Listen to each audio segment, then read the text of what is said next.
We had some news out of Brussels. This is, of course, the headquarters of the European Commission coming out with their forecast for inflation and growth. The European Commission cutting its euro area growth and inflation forecast for next year, for 2020. This is because of policy uncertainty. This is also because of trade tensions.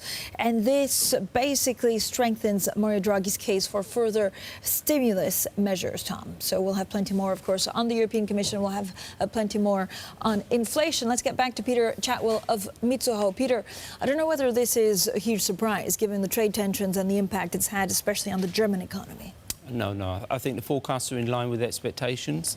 I think it would have been very disruptive if there was any disagreement, but normally this is the case, that the European Commission's forecasts are very similar to those of the ECB.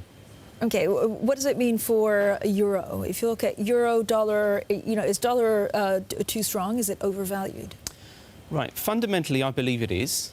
But the question is, can the ECB actually deliver the monetary easing to offset the monetary easing from the Fed to allow the dollar to depreciate? And I think that's the difficult point.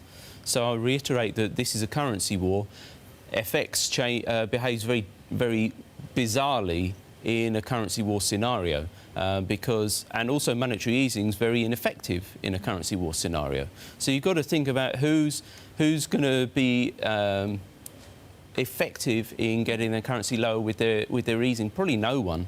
So actually that means that, say, 100 basis points of cut from the Fed, an equivalent of 100 basis points of cuts from the ECB, don't actually have the desired impact that their historical models would suggest that they're going to. Peter Chatwell, what do you make of five-year forward inflation expectations in Europe? Are they extrapolation value? Can you extrapolate out further disinflation, or is it a coincident chart?